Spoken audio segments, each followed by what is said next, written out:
জগন্নাথ দেব উঠে পড়েছে, দেখতেই পাচ্ছে। আর এই যে ফুলমালা নিয়ে চলে এসছে ছেলে, এখানে শুয়ে আছে। নমস্কার, নতুন একটা ভিডিও নিয়ে চলে আসলাম। উঠে পড়েছে, ফ্রেশ হয়ে গেছে, মাসি চলে এসছে। মাসি বাসন মাজা হয়ে গেছে, জামা কাপড় কাচতে গেছে, ঘর ঝাড়কিয়ে মুছবে, আর ওই ঘরটা আজকে মুছবে, তারপরে যাবে। তো চলুন, আমার হাজব্যান্ডকে বললাম ফুলমালা নিয়ে চলে এসছে, পুজো বাজি, বৃহস্পতিবারের পুজো। আমি রান্নাটা বসাবো, পাতাটা জলে ভিজিয়ে দিয়ে এসেছি বড়া করবো বলে। আর আমাদের ছানাটা গতকাল যেটা দুধ কেটে গেছিলো সেটা বার করে রাখলাম, ওই ছানার তরকারিটা করবো দুবেলার জন্য। পাতার বড়া দিয়ে আপনার হাজব্যান্ড আর দিকে একটা আলু সেদ্ধ করে দেবো, খেয়ে চলে যাবে। আর আমরা ওইগুলো দিয়ে খেয়ে নেবো, অসুবিধা হবে না। করে রাখতে হবে পাতাটা, কারণ কি আমার পড়ানো আছে 12:30 থেকে, নাহলে পরে আর করতে পারবো না, অনেকটা টাইম চলে যাবে। তো সেই জন্য করে রেখে দিলে আমার ছেলের অতটা ভালো লাগবে না জানি। মানে পাতা পুরো কিছু বড়া যেমন সদ্য সদ্য করে দিয়ে ভাত দিয়ে খেলে যা স্বাদ লাগে, করে রাখলে কি সেই স্বাদ আর আসে? কিছু করার তো নেই, ওটা করতে হবে। তো যাই হোক, ঠিক আছে, চলুন আপাতত দিনটা শুরু হলো।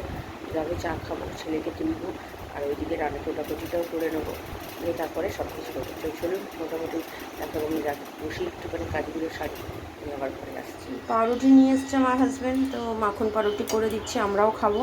আজকে ছেলেকে দুধ আর দেবো না। আর পাতা এখানে ভিজিয়ে রেখেছি, আর এই ছানাটা বার করে রেখেছি। তো চলুন আগে হাজব্যান্ডকে দিয়ে দিই, দিয়ে নিয়ে তারপরে আমাদেরটাও করবো। আর মাসির কাজ মোটামুটি হয়ে গেছে, কোটাকুটিটা করবো, ছেলেকে তুলছি। এইমাত্র বাবা মা ফোন করেছিল, বাবার নাকি শরীরটা খারাপ হয়েছে, ওই লুজ মোশন শুরু হয়েছে মানে গরমে, যাই হোক। তো এখন এগুলো করে নিয়ে তারপরে আমাদেরটা করবো, আগে কোটাকুটিটা করি। চলি, হাজব্যান্ডকে পাউরুটি করে দিয়ে আমি আমাদেরটা করিনি, এখনও পরে করব। এখানে বেসনটা ভিজিয়ে রাখছি, নুন দিইনি এখনও, হলুদ লঙ্কার গুঁড়ো দিয়ে আর কালো জিরে ফোড়ন বলছি, কালো জিরে দিয়ে ভালো করে গুলে রেখে দিলাম। এবার এখানে আলু আর টমেটোটা, মানে আলুটা কাটবো ডুমো করে। আমার হাজব্যান্ড বলছে খাবে না, ওই আগের দিন কিন্তু খেয়েছিল, বলেছিল আরেকবার করলে খাবো, এখন বলছে খাবে না। এখন জানি না, ও বলছে বোঁদে দিয়ে রাত্রিরে খাবে, আর এখন একটা আলু সেদ্ধ প্রেশার কুকারে দিয়ে দেবো, ওই পাতার বড়া আলু সেদ্ধ দিয়ে খেয়ে চলে যাবে। এই হচ্ছে ব্যাপার, কি বলবো, একদিন বলে খাবো, একদিন বলে খাবো না। মানে আমার হয় বলি না, রাত্রিরের তরকারি নিয়ে ভীষণ ঝামেলা হয়। তো আমার আর ছেলের কোনো অসুবিধা হয় না, হয় হচ্ছে আমার হাজব্যান্ডের কাজ, মানে খাওয়া নিয়ে। তো যাই হোক, এখানে টমেটো পেস্ট হয়ে গেছে, আর ওইদিকে মাসি ওই ঘরটা মুছছে, তাই বললাম একটু পরিষ্কার করে করো, খুব নোংরাভাবে কাজ করছে, বললে স্বীকার করে না, আর কী বলবো বলবো। চলো, আমার আর ছেলের কী গো, আজকে সকাল সকাল ঘুম থেকে উঠে পাউরুটি, ভাল লাগছে? অনেকদিন ধরে তো চাইছিলে, আন্টি ছিল বলে খেতে পারতে না, তাড়াতাড়ি দেরি হয়ে যেত বলে। আজকে আন্টি নেই, করে দিলাম, ভাল লাগছে? তো ঠিক আছে, চলো খাও, খেয়ে নিয়ে পড়তে বসে যাবে কিন্তু, হ্যাঁ স্নানটা করে নেবে, খেয়ে নিয়ে স্নানটা করে নিয়ে তারপরে পড়তে বসে যাবে, ঠিক আছে? চলো, রান্নাঘরে চলে এসেছি, ওইদিকে ভাত বসিয়ে দিয়েছি। আর এখানে আলু তো সব কাটাকুটিতে হয়ে গেছে, গোটা জিরে, তেজপাতা, ছোটো এলাচ, দারচিনি দিয়ে সাদা তেল দিয়ে করছি। আলুগুলো দিয়ে দিলাম, আলুগুলো ভালো করে ভাজার পরে টমেটো পেস্ট দিয়েছি, টমেটো পেস্ট দেওয়ার পরে তারপরে আদা বাটা, নুন দিয়ে ভালো করে কাঁচা গন্ধটা গেছে আদার, তারপরে দিয়েছি জল দিয়ে হলুদ গুঁড়ো, লঙ্কার গুঁড়ো, জিরে গুঁড়ো, ধনে গুঁড়ো, নুন, মিষ্টি পরিমাণ মতো দিয়ে সব এগুলো যে রয়েছে ছানাগুলো দিয়ে ভালো করে কষিয়ে, তেল ছেড়েছে, জল দিয়ে ভালো করে নেড়ে ছেড়ে নাবিয়ে কাঁচা লঙ্কা দিয়েছি, দিয়ে নুন মিষ্টি আর একটু লেগেছে, কারণ কি এটা একটু মিষ্টি খেতে হয়, তো একটু ঝাল করেছি, তো নাবিয়ে ফেলেছি, খেতে অসাধারণ হয়।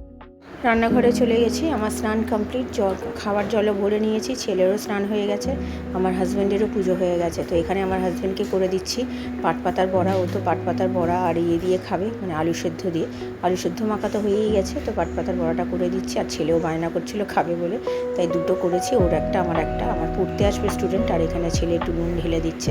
এই যে আমার হাজব্যান্ডের খাবার বাড়া হয়ে গেছে। তো চলুন, আমাদের জন্য দুটো করেছি, তাই এত ভালো খেতে হয়েছে, কি বলবো, গরম গরম না খেলে না ভালো লাগে না।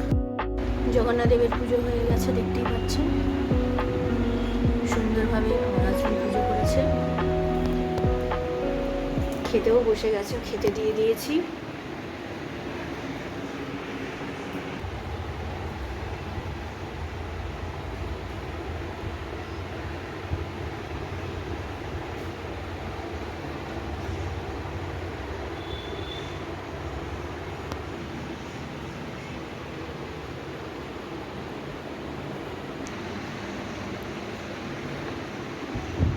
ছেলে করে নিয়ে এসছে গ্লুকন্ডি, নিজেও খাচ্ছে গ্লুকন্ডি, কিন্তু দেখাতে পারছে না এখানে। তো চলুন খাই। আমার হাজব্যান্ডের তো খাওয়া দাওয়া হয়ে গেছে, আমার স্টুডেন্ট একজন এসছে, তো আমি খেয়ে নিই। গ্লুকন্ডিটা খেয়ে তারপরে পড়াতে বসবো, ওখানে পড়াতে পড়াতে তো আমার 2টো বেজে যাবে, তো এখন 12:30 বাজে। তো চলুন আমি এটা খেয়ে পড়িয়ে নিয়ে পরে আসছি। আরেকজন স্টুডেন্ট এখনও আসেনি, চলে আসবে। স্টুডেন্ট চলে এসছে, দেখতেই পাচ্ছেন দুজনের। আমাদের তো স্নান টান সব করেই বসেছি। ছেলেকে বললাম খেতে, ওর পাপার সাথে বলে যে না আমি এখন খাবো না, তোমার সাথেই খাবো। ছেলে নিচে ওই খালি গায়ে বসে আছে, সেই জন্য একটুখানি করে দিয়েছি, মানে দেখাতে পারলাম না। ওকে অঙ্ক করতে দিয়েছি, ও অঙ্ক করছে আর আমি এদেরকে সব পড়াচ্ছি। আর ছেলের খাতাটা নিয়েও বসেছি যাতে ও মানে টুকলি করতে না পারে। তো চলুন করে নিই। ছেড়ে দিয়েছি, দিয়ে এখন আমি জামা কাপড়গুলো তুলে নিয়েছি, শুকিয়ে গেছে, একটাই শুধু ভেজা। ছেলেও তো আমার জন্য বসে রয়েছে, খাবে বলে খাইনি। আমি ওকে অনেকবার বললাম খেতে, ও খেলো না। তো যাক গিয়ে চলুন এখন এবার ভাজবো ওই মানে পাট পাতার বড়াটা, ভেজে নিয়ে খেতে দেবো। খুব জোর খিদে পেয়ে গেছে, 3:45 বাজতেই চললো। এই আর 2:20-25 নাগাদ সবাইকে ছেড়েছি, ছেড়ে টুকটাক যে কাজগুলো আছে করে নিলাম, করে নিয়ে এবার খাবো। চলুন পরে আসছি। খাবার বাড়তে চলে এসেছি। এটা আমার ছেলের, এটা আমার। আর এই যে তরকারি, এটা আর খাবো না। আর এটা এত ভালো হয়েছে, এটা দিয়ে খেতে ইচ্ছে করছে। আর এই তরকারি ভালো লাগছে না। এখন 2:45 বেজে গেছে, 3টে বাজতে চললো। তো কালারটা দেখুন এত সুন্দর, আর এই এত ভালো হয়েছে বড়াগুলো, তো খুবই ভালো হয়েছে। এই যে ছেলেকে দিয়ে দিচ্ছি, যাও খেয়ে নাও, ঠিক আছে? চলো, তো চলুন খাওয়া দাওয়া সেরে নিই। আমি পরে একটু পেঁয়াজ নিয়েছি, ছেলেকে বললাম পেঁয়াজ নিতে, ও পেঁয়াজ নেবে না বললো। তো চলুন খাওয়া দাওয়া সেরে নিই, পরে আসছি। গুড ইভিনিং, এখন 4:10 বাজে। খাওয়া দাওয়া সেরে উঠতে উঠতে 3:30 বেজে গেছে। তারপরে একটু কাজ ছিল, মোবাইলের কাজ ছিল। তারপরে জামা কাপড়গুলো বা বাকি যে জামা কাপড়গুলো শুকানো সেগুলো তুললাম, তুলে তারপর একটু ছেলে বদমাশি করছিল, একটু বকাবকি হলো। তারপরে এখন একটু গুছিয়ে টুজিয়ে নিয়ে তারপর এখন সামনে আসলাম। তো চলুন মোটামুটি এইদিকে সব গুছিয়ে নিয়েছি, এবার একটু শোবো। 4:10 বেজেই গেছে বললাম, শুতে শুতেই তো 4:30 বেজে যাবে।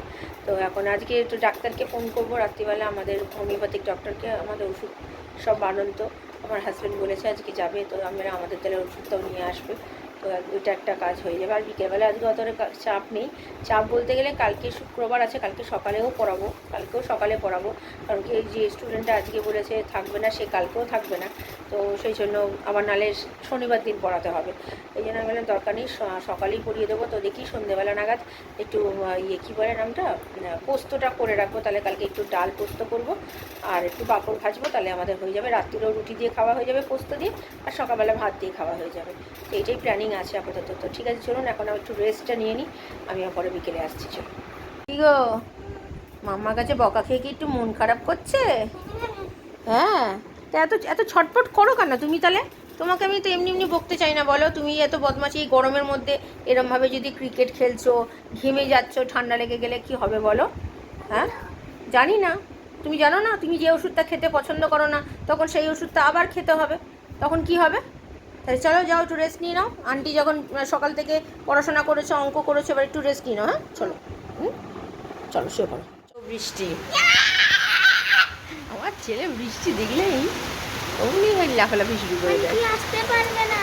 ও, এই কারণে? হ্যাঁ, ওই জন্য লাফালাফি। আন্টি আসতে পারবে না? আন্টি ঠিক আসবে, অনেক টাইম। বাবা রয়েছে বাইরে। ভালো হয়েছে বাবা, একটু বৃষ্টি হয়েছে, ও শান্তি হবে। রোজ একটুখানি বৃষ্টি হোক, তাহলে একটু শান্তি যদি হয়। নদীতে বসে গেছে, দেখতেই পাচ্ছেন। 7টা বাজতে ছিল, কখন থেকে বলছে। আর মুষলধারে বৃষ্টি হচ্ছে এখনও। আমার হাজব্যান্ড রয়েছে বাইরে, এখন জানি না ভিজে যাবে কি করবে। কি এটা আবার কি? তাড়াতাড়ি করে নিজেকে নিজে আয়না দিয়ে না দেখে নিজেকে আগে সন্ধে দিয়ে যাও, পড়তে বসো। তো চলুন, রুটির মাসি এসছে, আজকে পরোটা করাচ্ছি। আজকে ওই ছানার তরকারিটা দিয়ে পরোটা খেতে ভালো লাগবে। তো আমি আবার পরে আসছি। ছেলের আন্টি চলে এসছে, পড়তে বসে গেছে। আমার হাজব্যান্ডও এসছে। এখানে পোস্ত করে রাখছি কালকের জন্য, মানে কালকে যেহেতু সকালে পড়ানো আছে। আর এমনিতেও পোস্তটা আমি জানেন রাত্রিবেলায় করে রাখি, সকালবেলা শুধু কোটাকুটি করে রান্না বসিয়ে দিই। তাই এখানে অনেক দিন পর পোস্ত করছি। মাঝে তো একদমই বন্ধ করে দিয়েছিলাম পোস্ত খাওয়া, আমার হাজব্যান্ড খেতে চাইছিল না একদম, এত খাওয়া হয়ে গেছিলো বলে। তো যাই হোক, এখন লঙ্কা দিয়ে পোস্ত বেটে নিয়েছি। আমার হাজব্যান্ড বললো 2টো পরোটা করে দিতে। তো পরোটা 2টো শেখা, মাসি তো শিখে রেখেই গেছিলো, আমি শুধু তেল দিয়ে ভেজে দিলাম। তো খেয়ে বেরিয়ে যাবে একটু পরে। তো ডাক্তারকে ফোন করলাম, ডাক্তারবাবু মনে হয় আজকে বসবেন না। তো দেখা যাক, শনিবার দিন যদি বসে তাহলে শনিবার দিনই পাঠাবো, আর ফোন করলাম না। তো চলুন পরে আসছি। হাজব্যান্ডের খাবার, এটা আমার ছেলের। তো চলুন আমরা খেয়ে নিই। এখন বাজে 10:30 বেজে গেছে। আর এখানে মিষ্টি নিয়ে এসছে, বোঁদে নিয়ে এসছে এখানে। তো চলুন খাওয়া দাওয়া সেরে নিই। আর দুটো পরোটা রয়েছে, লাগলে নেওয়া যাবে। তো চলুন খাওয়া দাওয়া সেরে নিই, তো আমি আবার পরে আসছি। রাত্রিরে খাওয়া দাওয়া হয়ে গেছে, এখন 12টা বাজে। খুব ভালো খেয়েছি, ওই ছানার তরকারিটা দিয়ে খুব ভালো লাগলো খেতে। আমার হাজব্যান্ডও খেয়েছে, খাবে না করছিল, তো পরোটা করেছি তো খেয়েছে, ওরও মোটামুটি ভালোই লেগেছে। আর আমার ছেলে তো সন্ধেবেলায় জলখাবারে একটুখানি দিয়েছিলাম, ওর আন্টি যখন এসেছিলো তার আগে খেয়ে বসেছিল অল্প করে, তারপরে এখন দুটো খেয়েছে, সবার মোটামুটি খেয়েছে। তো কিছুটা রয়ে গেছে ছানার তরকারি, ওটা আমরা খেয়ে নেবো। আর কালকে তো পোস্ত বেটে রেখেছি, কালকে ডাল পোস্ত, দুবেলা কালকে ভাতই খাবো। কালকে আর রুটি খেতে ইচ্ছে হচ্ছে না, অনেকদিন ডাল পোস্ত করি না, তো রাত্রিবেলা না পোস্ত দিয়ে রুটি খেতে ভালো লাগে, কিন্তু কালকে একটু ইচ্ছে করছে ভাত খেতে। তো ঠিক আছে, যে মোটামুটি সব কাজ গোছানো হয়ে গেছে, জামা কাপড় ভেজানো, চাল ভেজানো সব হয়ে গেছে। ভিডিওটা তাহলে আর বড় করছি না, ভালো লাগলে লাইক শেয়ার সাবস্ক্রাইব করবেন। নাকি নতুন একটা ভিডিও নিয়ে চলে আসবো। আপনার ভালো থাকবেন, সুস্থ থাকবেন, নমস্কার।